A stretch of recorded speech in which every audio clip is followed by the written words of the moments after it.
Hey, what's up, everybody? It's your girl Tanya Lady T, and it's a beautiful Saturday. And I'm headed to Mama's. She wants me to take her to a little outlet place. It's about 35 minutes out of our city. But anyway, I just wanted to come on real quick and tell y'all what happened to me last night. About last night.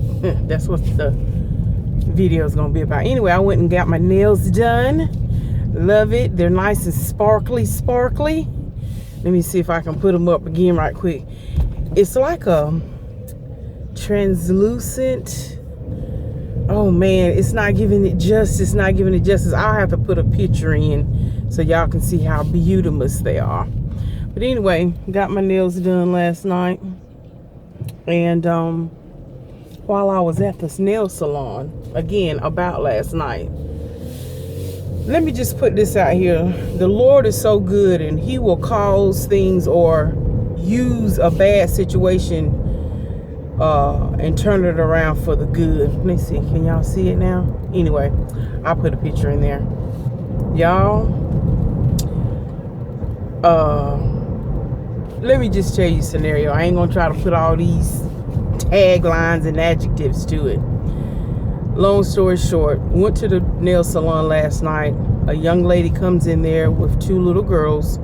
I learned later that one of the girls was her daughter and the other was her niece, so they were cousins. She comes in there, and right off the bat, she begins barking out all these demands and things on the two little girls.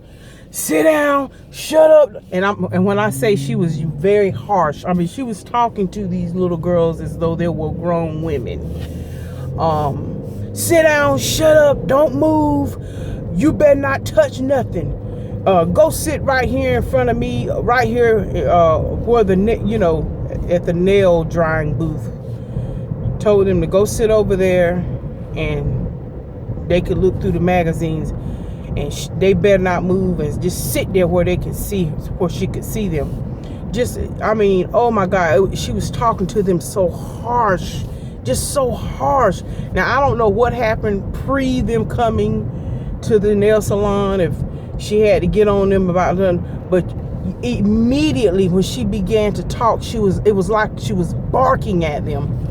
So by this time, my nail technician, he had almost finished up on my nails, and so it was time for me to go over there to the nail dry station to get my nails dried. So of course, since the two girls were sitting in front of me, I went on the other side, and so now I'm facing them, and I'm just there with my nails, waiting on them to dry. And as soon as I sat down, the little girl said, "Ooh, your nails are so pretty. What color is it?" I said, "You know what? I don't know the color of the nail polish." I said, "But it's a number." You know how you go to nail salons and it doesn't have a name, it's just a number. Well, I don't know. There's not a name to this nail polish. It's just a number. Oh, y'all can see a little bit better now. Translucity. But anyway, so I said, but yeah, I said, it's got nice sparkly blues and pinks and stuff like that. I said, but since we don't know the name of it, how about we just call it pretty? And the little girls giggled and laughed and stuff like that. And so I said, well, how old are, no, I said, what grade are you little ladies, you little girls are in? What grade are you in? And they said, first, they like said it in unison. And I said, ooh, I said, I've got a granddaughter and she's 11. I said, and she's in the 7th grade. And they were like, really? Ooh. And one of the little girls, she said, 7th grade? I ain't even know 7th grade existed. I said, oh yeah. I said, you're in the 1st grade. So I did the little countdown. I said, well, yeah. I said, because you're in the 1st grade now. I said, so guess what? You'll be going to the 2nd grade, 3rd grade, 4th grade. So I got all the way up. By the time I got to get ready to say the 12th grade, the girl's mom cut right through what I was saying. She said, excuse me, and I'm not lying, this is exactly how she said, excuse me, I know this is a nail salon, but this is still considered a public place, and I don't allow my children to talk to strangers. Ooh, just cut through me like a machete. And immediately my spirit wanted, or my flesh wanted to get defensive and say, well, excuse me, ma'am, I pose no harm to your children. But the Holy Spirit, it was almost like he strangled me. And he immediately said, the battle is not yours. It's mine. He said, this is not your battle. I mean, with a twinkling of an eye, he said, just acknowledge what she said. So immediately, within that split second, I said, yes, ma'am, not a problem. And I completely shut my mouth. Completely. Now, keep in mind, my flesh and Tanya is still going through. Hell fun, no, you didn't. But immediately I had to bring my spirit under subjection. That's why I thank God for the Lord. I thank God for the Holy Spirit who he has left here for our as our comforter. Because I'm going to tell you, I got in my flesh so quickly, like, well, daggone, I mean, excuse me, excuse me, you know, but the Lord had to quicken me quickly. And I completely shut my mouth. I did, like I said, all I said to her, I said, yes, ma'am, I understand. And that, so I sat there, and the little girls were like in shock for about 10 seconds. Because keep in mind, most first graders are anywhere between, 6 or 7 years old. And they were just sitting there like in shock. And there was a light-skinned girl and a dark-skinned girl. The dark-skinned girl was her daughter, was the lady's daughter. So I didn't say another word. Everybody in the salon just got completely quiet. You know, I can just remember still hearing the news playing on the TV in the background. So as I'm sitting there waiting on my nails to get dry, after about 15-20 seconds, the girls went on back to playing, because that's children. So the little girls, they were talking and giggling and carrying on, just what little girls do. But every time they began to talk and laugh, and one of the girls, they were looking through the magazine, and she accidentally dropped the magazine. Oh my God, that girl, she jumped on me. Look at you. You can't even keep still. You can't even be still like I told you to. And she was just going like firing like a machine gun. She even told her daughter, you can't even think for yourself. You're always doing stuff. You're so clumsy. I mean, just, oh my God, I can't even do it justice, and don't want to do it justice on how that woman was talking to her daughter. It was horrible, y'all. It was just horrible. And at one point, I thought the nail technician, the owner of the nail salon, was going to say something, but he kept right on, you know, drilling and doing nails. And I just sat there and I said, peace be still. I began to pray within myself, peace be still, peace be still. And I looked up because the girls, the mother kept harping on her every time they moved. Did not tell you to be still. Did not tell. I mean, she just wanted them to sit there like mannequins. So at one point, the little girl, she says, before the little girl says this, her mom said, I don't even know why I brought you here with me. You should have just stayed. I should have just let you stay home with your grandma. So the little girl said, well, Mom, can I call grandma? What you need to call her for? Well, since you don't want me to be here, can I call grandma and have her come pick me up? And she said, no, and honey, what did that little girl say that for? And I just began to pray even harder in my spirit. Because again, now the Lord was telling me, the battle is not yours. The battle is not yours. So immediately I began to go into intercession for that little girl. In my spirit, I didn't make a word. I didn't open my mouth. I didn't make a sound. I didn't squirm. I didn't flinch on all that stuff that woman was saying to her daughter. And like I said, and then her mother said, what time is it? So she was asking her daughter what time it was. Now keep in mind, her daughter had her mama's cell phone while her mom was, getting her nails done. And so the little girl said, it's 6:35. She said, You just wait till I finish getting my nails done. I done told you about talking back. She was just rah, rah, rah, rah, rah, rah. And after her mama said all that, I looked up, because like I had my head down like this and I had my hands under the dryer. I just had my head down. I didn't shake my head in disconcern or nothing. Just had my head down. And I just happened to look up, and that little girl locked eyes with me. Now y'all catch this in the spirit. That little girl's eyes locked with mine, and it was almost like she could see me praying. Behind my eyes, she saw that I was praying. And immediately, it's like a calm sheet came over that girl. And it was like her body went lifeless. She stopped moving.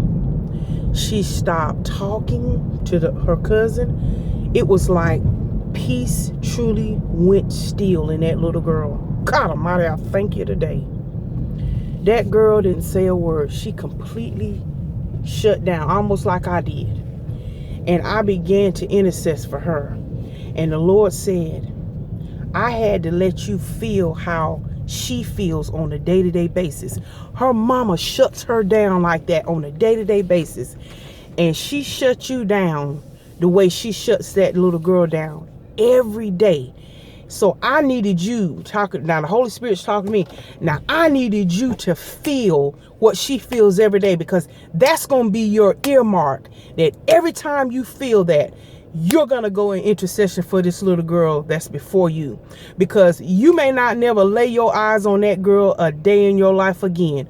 But I had to let it sting you, Tanya, so that whenever you feel that sting, you immediately go into intercession. And I remember years ago, we did a study on intercession at a church that I went to. And intercession means you stand in proxy, and you will feel the brunt, you will feel the agony, the pain of when you truly go into intercession for anybody.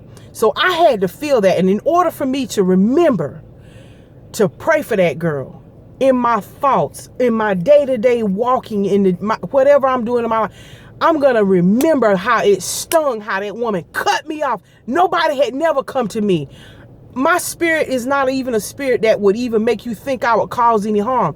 But I understand that woman don't know me from a can of paint. If that is her policy or the way she wants it done, that she don't want her children to, I totally get it. I'm not even tripping on that, because that's what we teach our children. So to her, I was a stranger, and that's okay. If that's the way she raised her children, you don't talk to nobody. I don't care who they are. I ain't got no problem with that. But lesson learned, locked up in there. Because for me, what the Lord had to show me is, Tanya, I know you're vexed when you hear parents so harshly talking to their children. So that's your ministry for the season I'm gonna have you in, is you're gonna intercess for those children. You're gonna intercess, because I've given you something that's in your bosom, that harshness of how she cut across you. You're gonna feel that in your bosom. So every time you feel that in your bosom, you immediately go into intercession for whoever, that child, whoever. That is going to be the ministry I'm going to have you in for this season. So again, now all this is going through my mind as I'm sitting there not saying anything, as I'm sitting there listening to this woman carry on with her daughter, provoking her daughter, trying to poke her daughter into wrath. But at the same time, I'm thinking, peace be still, little girl.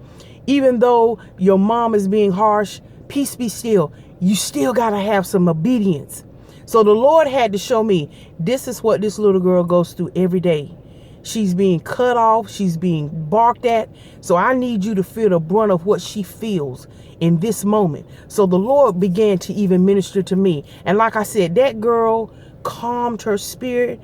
This 6 or 7 year old little girl, she calmed her spirit to the point to where she was just completely mute. It was like a button or switch went off.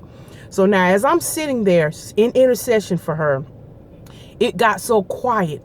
But let me tell you the awesomeness of God. See, God will make you laugh. God will let you know the purpose.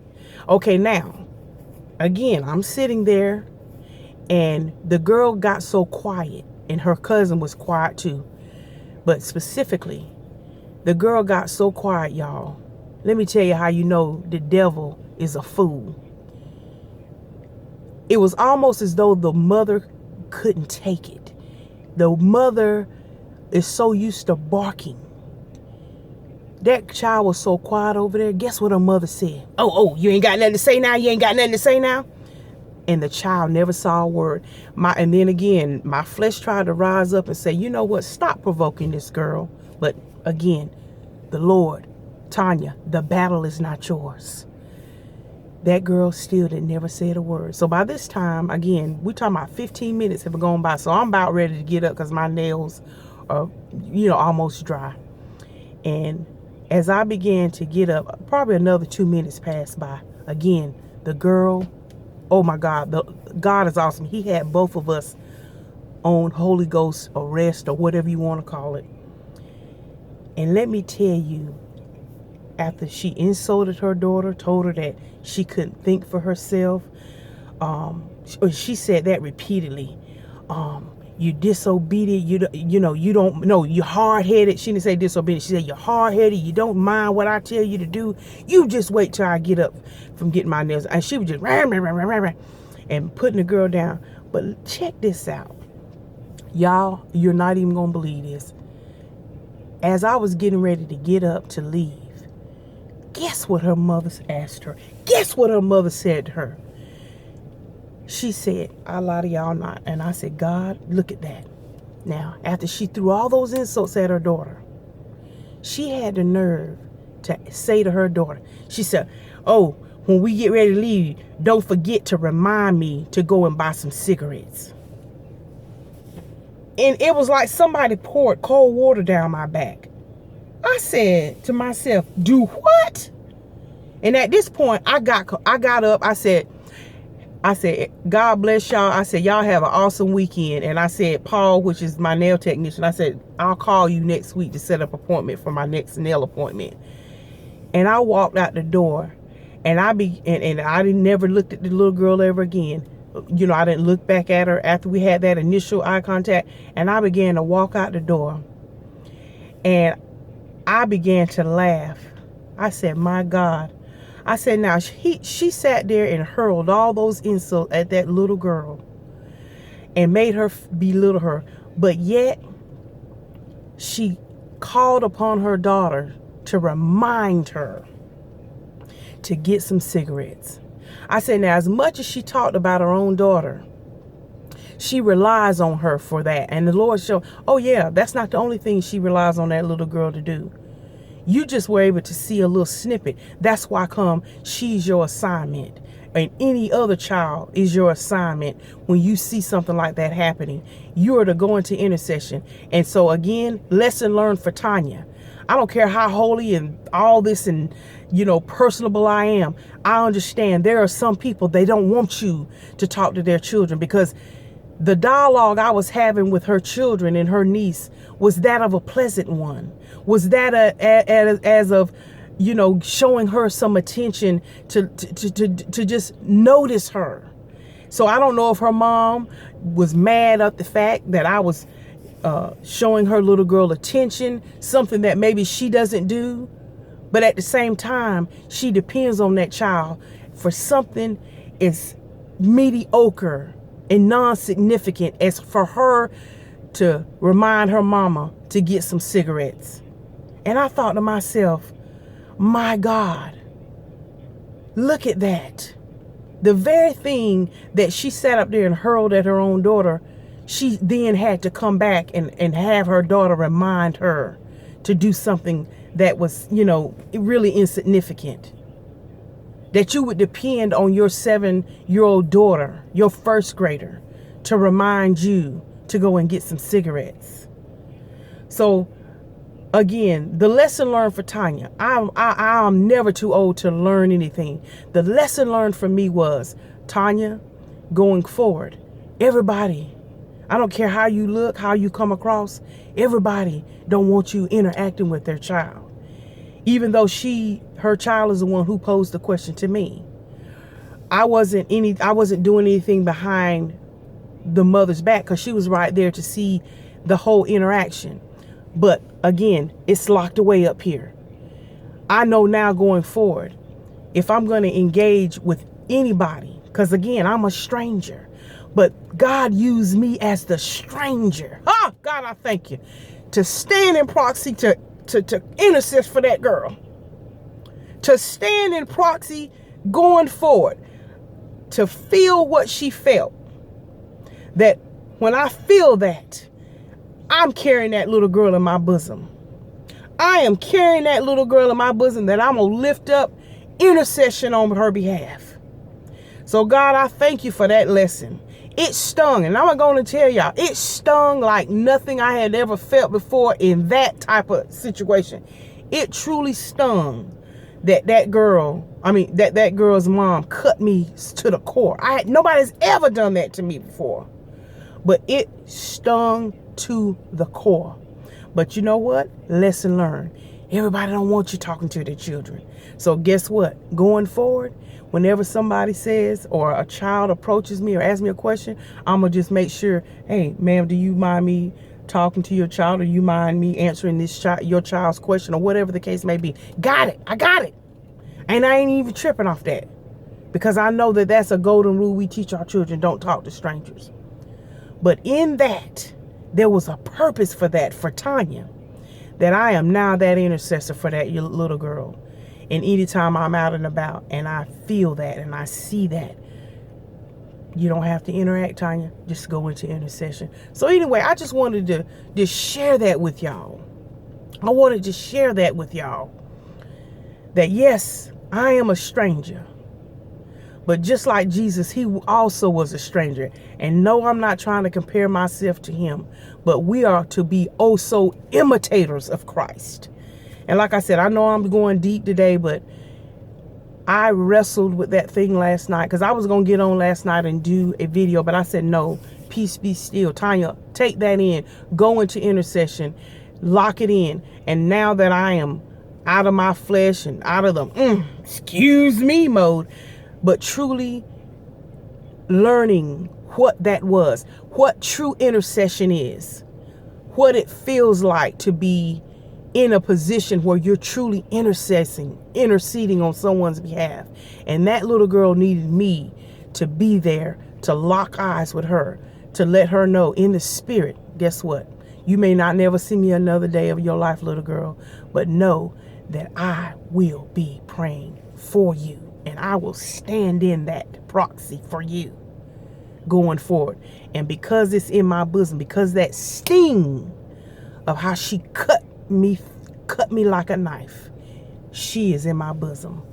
So anyway, y'all, I know this is a long video, but I thought it important to come on here and say, you know, life happens.